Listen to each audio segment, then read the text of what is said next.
한순간의 결정이 전 세계를 바꿀 수 있다면 믿으시겠어요? 어떤 가난한 소녀가 내린 선택 하나가 여성들이 옷을 입는 방식을 완전히 뒤바꿔 놓았다면 말이죠. 그런데 더 놀라운 것은 그 소녀가 나중에 역사상 가장 논란이 많은 인물 중 하나가 되었다는 사실입니다. 18살 소녀 한 명이 수녀원 철문 앞에 서 있었습니다. 그녀에게는 두 가지 선택지가 있었죠. 안전하지만 제한된 수녀원 생활을 택하거나 아니면 불확실하지만 자유로운 바깥 세상으로 나아가는 것이었습니다. 이 소녀는 12살 때 어머니를 잃고 아버지에게도 버림받아 수녀들의 보살핌 아래에서 자라났지만 이제 자신만의 운명을 개척하고 싶어 했습니다. 결국 그녀는 용기를 내어 수녀원을 떠나 미지의 세상으로 발걸음을 내딛었습니다. 이 소녀가 바로 훗날 전 세계 패션계를 뒤흔든 코코 샤넬이었던 거죠. 그런데 어떻게 이 불쌍한 고아 소녀가 20세기 가장 유명한 패션 아이콘이 될 수 있었을까요? 어떻게 그녀는 두 번의 세계대전 중에서도 살아남아 수십억 달러 규모의 패션 제국을 건설할 수 있었을까요? 그리고 왜 그녀는 나치 스파이라는 오명을 뒤집어 썼음에도 불구하고 패션계의 여왕으로 다시 돌아올 수 있었던 걸까요? 흥미로운 점은 샤넬의 인생에는 두 가지 서로 다른 버전이 존재한다는 것입니다. 그녀 자신이 만들어낸 화려한 버전과 실제 벌어진 충격적인 진실 말이죠.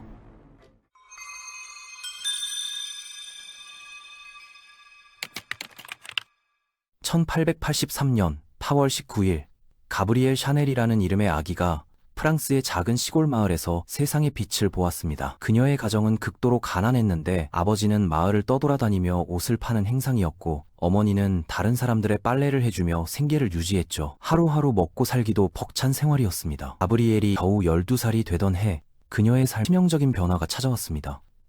갑작스럽게 세상을 떠나버린 거예요.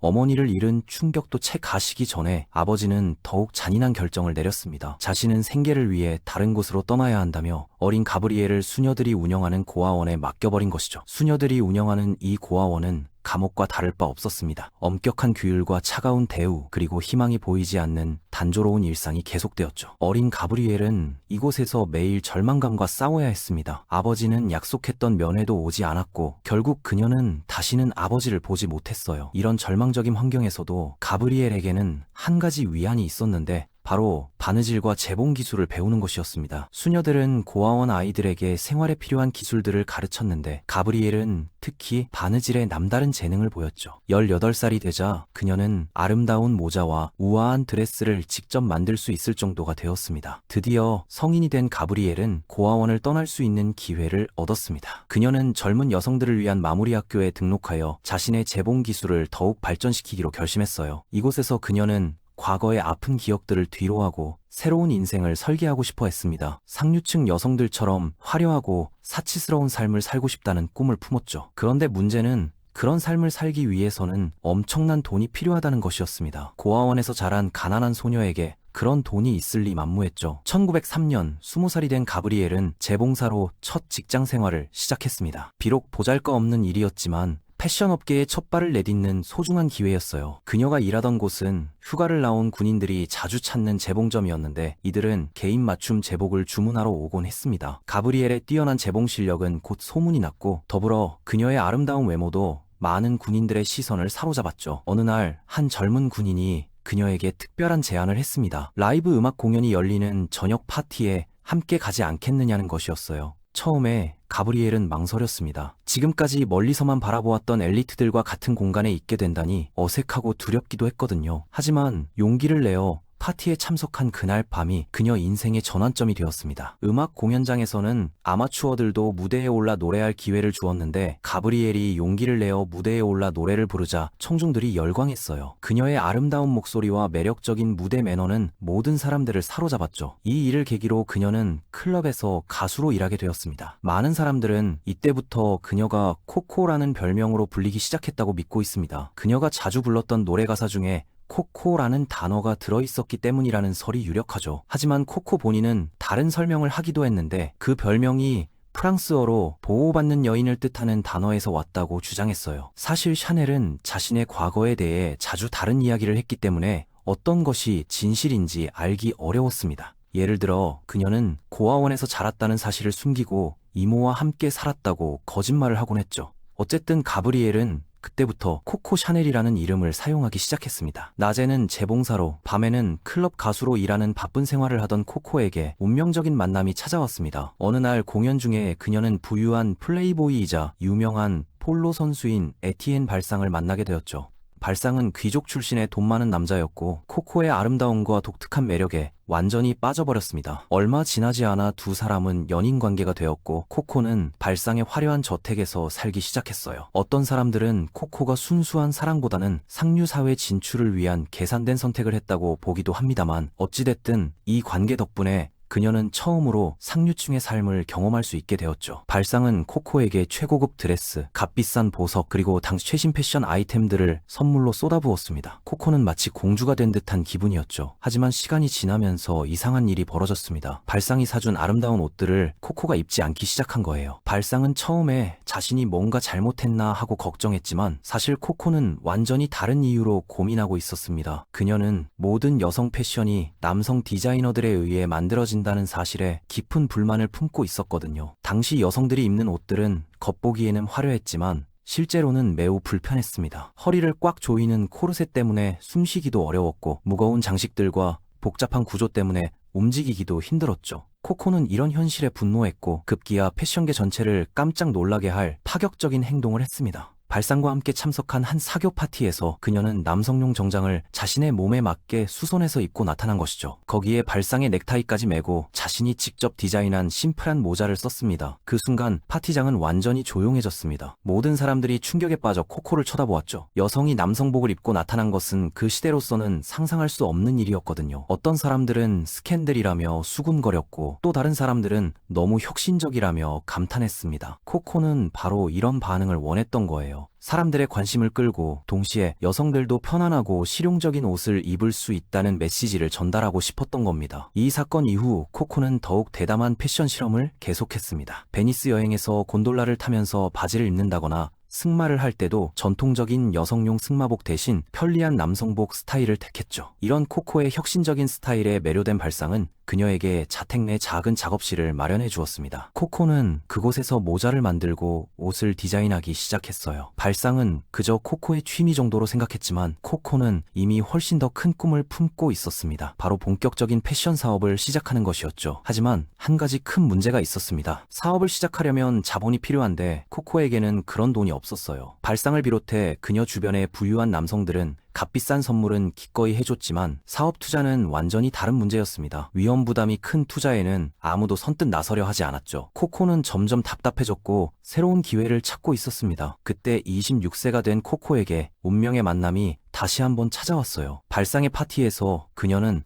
아서 카펠이라는 남성을 만났습니다. 카펠은 부유한 영국인 사업가로 발상과는 달리 진취적이고 야심적인 성격을 가진 사람이었어요. 두 사람은 첫 만남부터 강렬하게 끌렸고 얼마 지나지 않아 깊은 사랑에 빠졌습니다. 더 중요한 것은 카펠이 코코의 재능을 알아봤고 그녀의 사업 계획에 진심으로 관심을 보였다는 점이었죠. 코코는 발상을 떠나 카펠과 함께 파리로 이주했습니다. 1910년 마침내 코코의 꿈이 현실이 되는 순간이 찾아왔습니다. 카펠의 도움으로 그녀는 파리 중심부에 자신의 첫 번째 매장을 열 수 있었어요. 처음에는 작은 모자 가게로 시작했는데 코코가 디자인한 모자들은 기존의 화려하고 과장된 스타일과는 완전히 달랐습니다. 깔끔하고 우아하면서도 실용적인 디자인이었죠. 당시 프랑스 여성들이 쓰던 모자들은 깃털, 꽃, 과일 등 온갖 장식품들로 가득한 큰 모자들이었는데 코코의 모자는 그런 것들과는 정반대였어요. 코코의 독창적인 디자인은 빠르게 화제가 되었습니다. 파리의 유명 여배우들과 사교계 여성들이 앞다투어 그녀의 모자를 찾기 시작했죠. 특히 연극 무대에서 코코의 모자를 쓰고 나온 배우들을 본 관객들이 저 모자는 어디서 샀느냐며 문의하는 경우가 늘어났습니다. 입소문이 퍼지면서 매출도 급속히 증가했어요. 성공을 확신한 코코는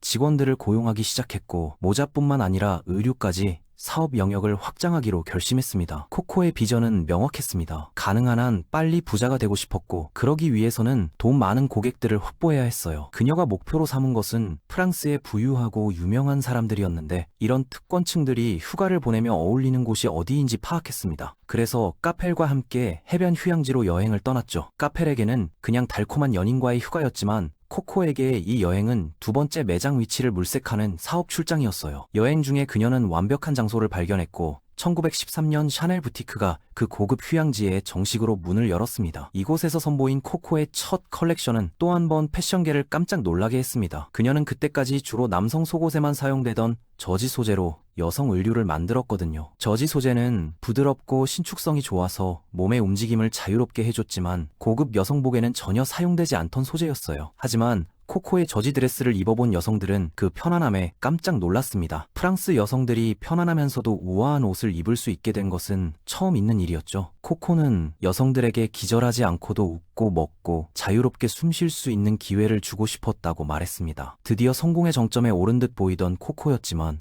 불행하게도 그 영광의 순간은 오래가지 못했습니다. 유럽 전체에 먹구름이 몰려오고 있었거든요. 1914년 제1차 세계대전이 발발한 것이죠. 전쟁이 시작되자 사람들은 생존 자체가 우선 과제가 되었습니다. 음식과 거처 같은 기본적인 생필품을 구하기도 어려운 상황에서 누가 고급 패션을 생각하겠어요? 코코의 사업은 하루아침에 무너져 내렸습니다. 유럽의 남성들은 전쟁터로 떠났고 집에 남은 여성들이 그들의 일을 대신해야 했습니다.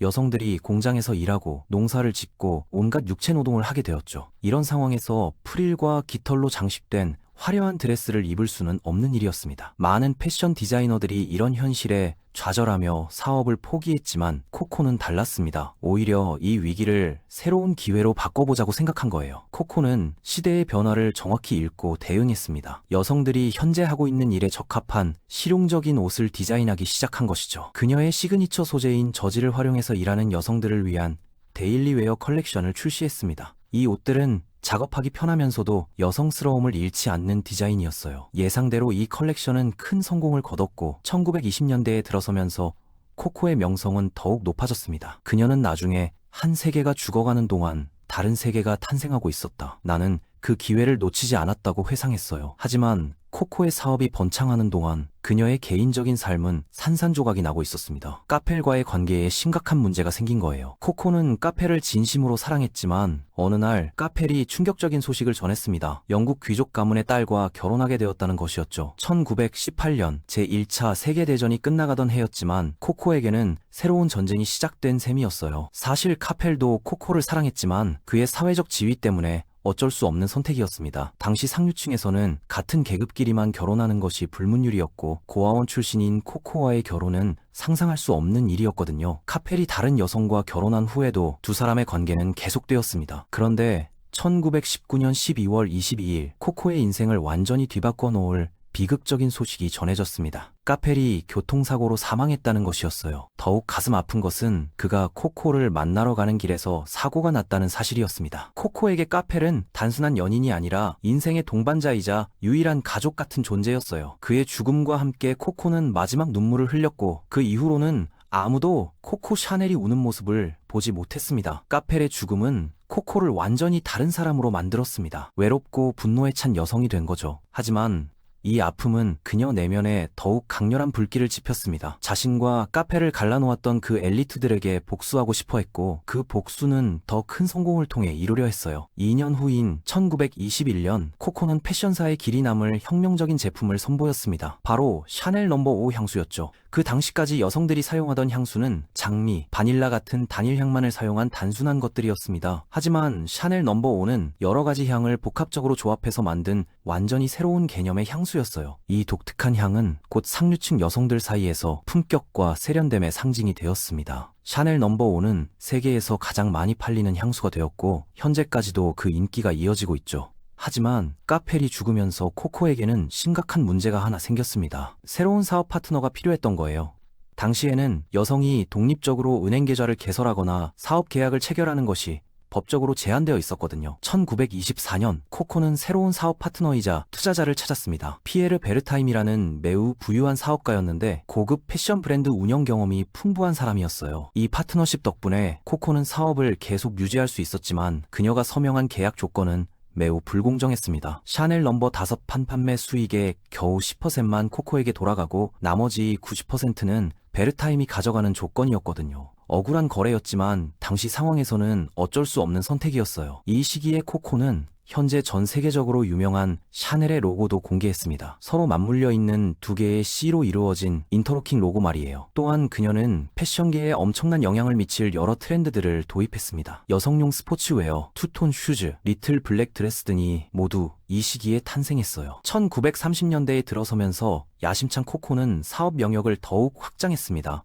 보석 라인을 출시하고 지금도 유명한 핸드백들을 선보였으며 할리우드 배우들도 앞다투어 샤넬 아이템을 착용했죠. 하지만 1930년대에는 패션의 성장뿐만 아니라 나치 독일의 부상도 있었습니다. 1940년 독일군이 파리를 침공하여 도시를 완전히 점령했습니다. 코코는 즉시 매장 문을 닫았는데 이로 인해 수천 명의 직원들이 일자리를 잃게 되었죠. 코코의 전기에 따르면 그녀는 전쟁을 피해 제네바 호수로 피난을 갔다고 되어 있지만 이는 사실이 아닙니다. 실제로는 파리에 남아서 한 호텔로 거처를 옮겼는데 문제는 그 호텔이 나치가 본부로 사용하게 된 곳이었다는 점이에요. 즉 코코는 2차 세계대전 내내 나치들 사이에서 생활했던 겁니다. 더 놀라운 사실은 그녀가 폰 딩클라게라는 고위 독일 장교와 연인 관계를 맺게 되었다는 것입니다. 나치가 프랑스의 수많은 집과 사업장들을 파괴하고 있는 동안 코코는 안전했을 뿐만 아니라 심지어 그녀의 향수 부티크는 계속 영업을 할 수 있었어요. 코추가 나치 동조자였다는 증거들이 점점 더 많이 발견되고 있거든요. 우리는 그녀의 진정한 동기를 완전히 알 수는 없지만 코코가 나치의 비밀 요원이 되었다는 것은 거의 확실해 보입니다. 코코는 사업 계획이라는 명목으로 연합군과 접촉하기 위해 마드리드로 파견되는 등 독일을 위한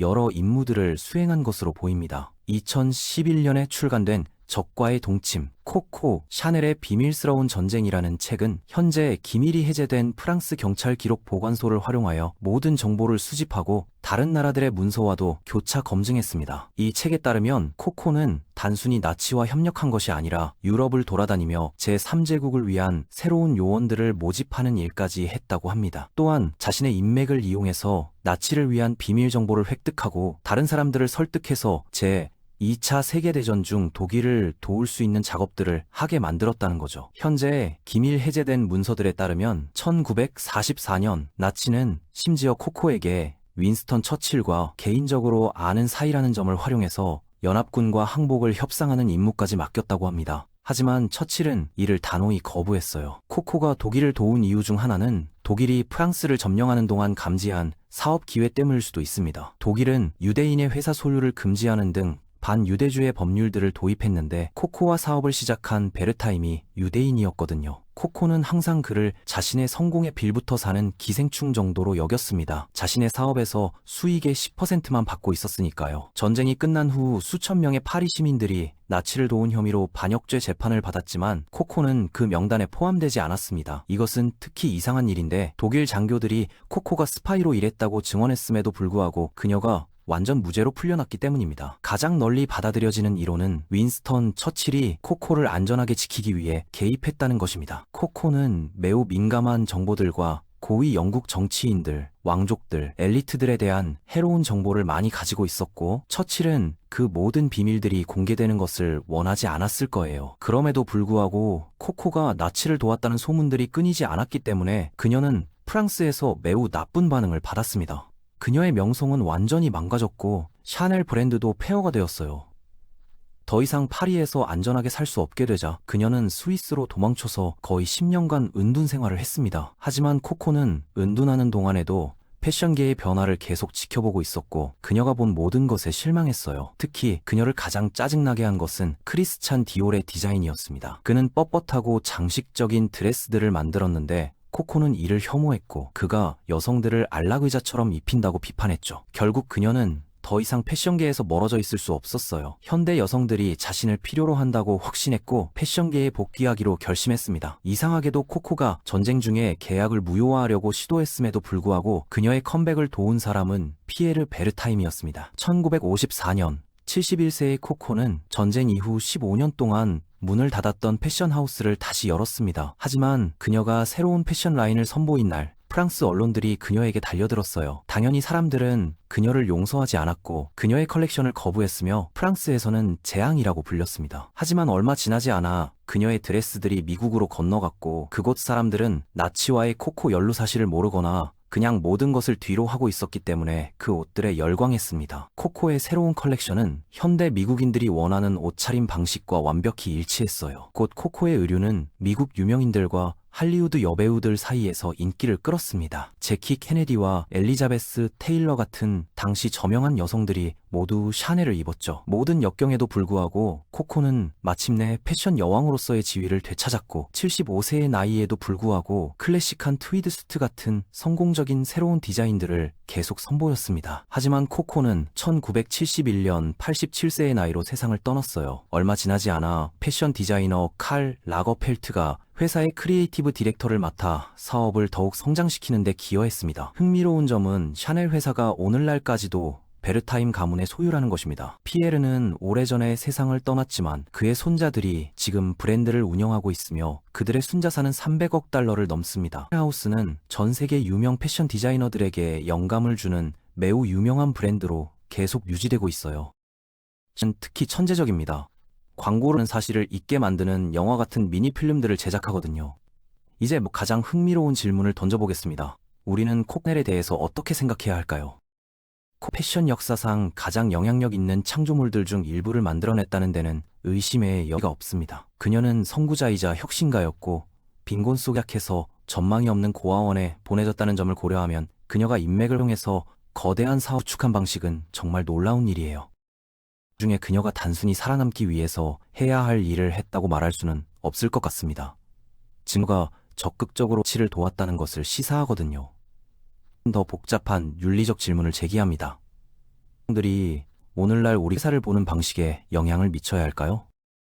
그녀의 이름을 따서 지어졌지만 그녀는 오래 사줬고 샤넬 가족이 소유한 것도 아니니까요. 오늘날의 회사를 분리할 수 있을까요? 샤넬에 대한 의견은 나뉠 것 같지만 코코 샤넬 자신의 인용문을 하나 남겨드리겠습니다. 중 가장 무자비하면서도 당당한 말일 거예요. 나에 대해서 어떻게 생각하든 상관없다. 나는 대해서 전혀 생각하지 않으니까.